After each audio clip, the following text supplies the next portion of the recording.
अस्सलाम वालेकुम student, doctor Tahmina नज़ीर है। आज हम फिजियोलॉजी का नेक्स्ट चैप्टर स्टार्ट करेंगे जिसमें हम देखेंगे जेनेटिक कंट्रोल क्या है, जीन सिस्टम क्या है, जीन एक्सप्रेशन क्या है और इसके फंक्शंस क्या है। तो आज का लेक्चर स्टार्ट करते हैं। आज के लेक्चर का नाम है genetic control of protein synthesis, cell function and cell reproduction. तो हमने नया चैप्टर स्टार्ट किया अपना फर्स्ट यूनिट का। तो सबसे पहले इसका इंट्रोडक्शन देखें कि आपको पता है जीन आप हर सेल का एक इम्पोर्टेंट यूनिट है। कहाँ पे मौजूद होता है? सेल के न्यूक्लियाई में जीन्स मौजूद होते हैं। इन्हीं जीन्स की वजह से जो पेरेंट्स की हेरिटेंस है वो नेक्स्ट जनरेशन तक, चिल्ड्रन तक मूव करती है, या एक जनरेशन से नेक्स्ट जनरेशन तक जो हेरिडिटरी मटेरियल होता है वो जीन्स होते हैं। अच्छा, अब इन जीन्स का काम क्या होता है? ये बेसिकली सेल के सब फंक्शन को कंट्रोल कर रहे होते हैं। वो फंक्शन कौन से हैं? सबसे इम्पोर्टेंट फंक्शन इसका प्रोटीन सिंथेसिस है। अब ये जो प्रोटीन है ये स्ट्रक्चर प्रोटीन भी हो सकती है और ये एंजाइमेटिक प्रोटीन भी हो सकती है, जो कि आपके जो सेल हैं उसका फंक्शन परफॉर्म करती हैं। अब हर जो जीन है वो न्यूक्लिक एसिड डीऑक्सीराइबोन्यूक्लिक एसिड को कंट्रोल कराता है, और ये जो डीऑक्सीराइबोन्यूक्लिक एसिड है ये आरएनए की फॉर्मेशन को कंट्रोल करता है। फिर ये जो आरएनए है ये ऑटोमेटिकली स्पेसिफिक जो प्रोटीन है उसकी फॉर्मेशन में हेल्प करता है।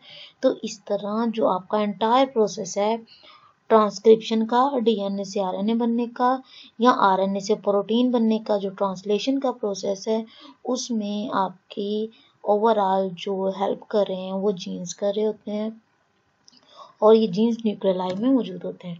अब हर सेल के अंदर तकरीबन 30,000 मुख्तलिफ किस्म के जीन्स होते हैं। अब इतनी ज़्यादा वैरायटी होने की वजह से ये डिफरेंट वैरायटी के सेलुलर प्रोटीन बनाते हैं। अब ये प्रोटीन स्ट्रक्चर भी हो सकती हैं, आया कि वो लिपिड बना रही हैं, कार्बोहाइड्रेट बना रही हैं, ये दोनों मिलके ऑर्गेनेली के इंट्रासेलुलर स्ट्रक्चर्स की मेम्ब्रेन बना रहे हैं या एक्स्ट्रा सेलुलर मेम्ब्रेन बना रहे हैं, या आपकी जो सेल मेम्ब्रेन की लेयर है वो बना रहे हैं, यहाँ ये एंजाइम मिलके बन रहे हैं, एंजाइम से ये अपने डिफरेंट रिएक्शन परफॉर्म कर रहे हैं। तो ये इतनी ज़्यादा जो जीन्स की वैरायटी है ये सब उस पर डिपेंड करता है। For instance enzyme promote all oxidative reaction that supply energy to the cell, and they promote synthesis of all cell chemicals such as lipid, glycogen, adenosine triphosphate। तो ये जो एंजाइम हैं जो प्रोड्यूस होते हैं जीन्स की वजह से, जीन्स कंट्रोल की वजह से, वो एटीपी, ग्लाइकोजन, लिपिड वगैरह भी बना रहे होते हैं। Genes in the cell nucleus, अब जो आपके सेल का न्यूक्लियस है उसके अंदर जीन्स मौजूद होते हैं। जीन्स क्या है? Basically in the cell nucleus large number of genes are attached and on and in extremely long double stranded helical molecule of DNA having molecular weight measured in billions. तो आपके जो DNA का अगर strand देखें ना, double helical होता है ना, तो इसके ऊपर जीन्स यूं इसकी अटैच होते हैं। जैसे अभी हमने बात की कि जो जीन है वो कंट्रोल सिस्टम करते हैं, तो ये जीन से डीएनए से आरएनए की फॉर्मेशन का जो ट्रांसक्रिप्शन का प्रोसेस है, आरएनए से प्रोटीन का ट्रांसलेशन का जो प्रोसेस है, सब ये किसके तहत हो रहा है? जीन कंट्रोल के तहत। फिर जैसे प्रोटीन फॉर्मेशन होती है, सेल स्ट्रक्चर की प्रोटीन बनी है, ये सेल एंजाइमेटिक प्रोटीन बनी है, सब ने मिलकर ओवरऑल सेल का फंक्शन परफॉर्म करना होता है। अब आपके डीएनए के बेसिक जो कंपोनेंट्स हैं वो क्या हैं? वो तीन होते हैं।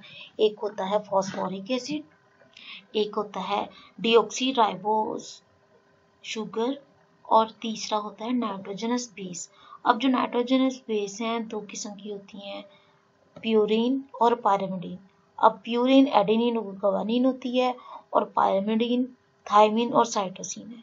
ठीक है। अब बेसिकली जो फॉस्फोरिक एसिड है और जो डीऑक्सीराइबोस है, ये दोनों मिलके डीएनए की बैकबोन बनाते हैं। उनके साथ अटैच होते हैं नाइट्रोजनस बेसिस। प्यूरिन और पायरिमिडीन आपस में बॉन्ड बना के अटैच होते हैं। अब इस तरह क्या होता है कि ये जब ये अटैच होते हैं तो इनको बोलते हैं न्यूक्लियोटाइड। ठीक है। अब ये न्यूक्लियोटाइड डीऑक्सी एडेनाइलिक हो सकता है, डीऑक्सी थाइमिडिलिक हो सकता है, डीऑक्सी ग्वानिलिक हो सकता है और डीऑक्सी साइटोडिलिक हो सकता है। तो ये डिपेंड करता है कौन सी बेस आपकी अटैच हुई है डीएनए के साथ आके। अब ये देखिए फॉस्फोरिक एसिड और डीऑक्सी राइबोज ये दोनों मिलके एक दूसरे के साथ अटैच होंगे। इसका जो H ग्रुप है इसके हाइड्रोक्सिल ग्रुप के साथ जाके बॉन्ड बना लेगा और इस तरह ये एक बैकबोन या एक स्केलेटन प्रोवाइड करेगा डीएनए को। अब उन दो डीएनए को आपस में जो स्केलेटन है उसको ये बेसिस, एक होती है प्यूरिन, एक होती है पायरिमिडीन। प्यूरिन में एडेनिन और ग्वानिन है और पायरिमिडीन में थायमीन और साइटोसिन है।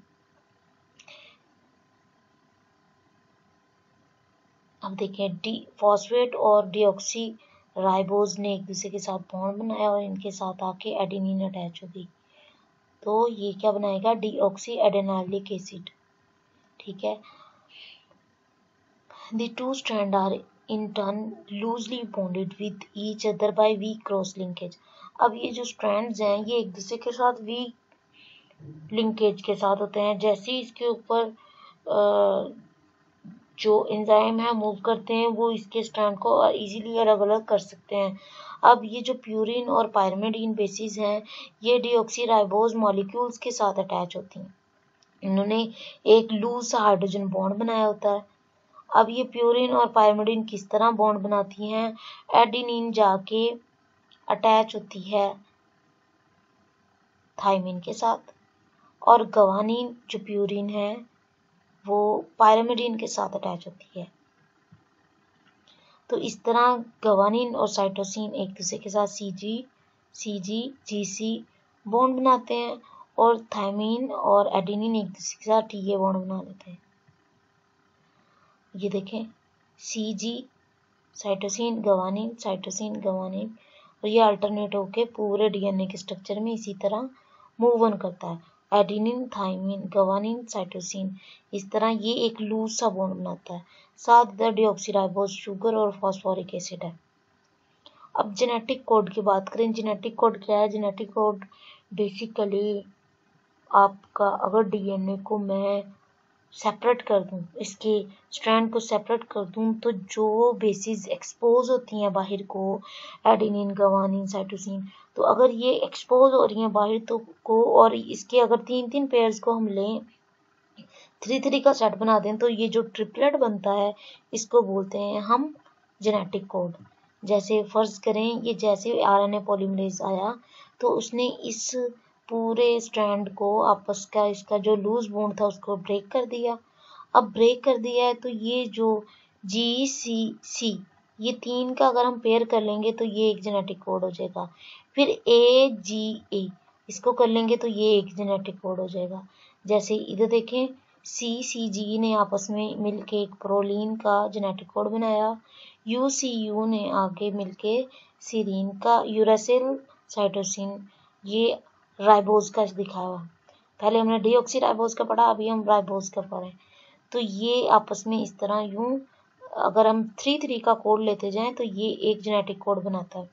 तो आज के लेक्चर में हमने बेसिकली देखा जेनेटिक कंट्रोल का इंट्रोडक्शन को देखा है, जो बेसिक स्ट्रक्चर है डीएनए से आरएनए की फॉर्मेशन, डीएनए किन मॉलिक्यूल से मिलकर बना है, एक डीऑक्सीराइबोज शुगर से, एक फॉस्फोरिक एसिड से, 3rd नंबर बेस पे आती है नाइट्रोजनस बेसिस।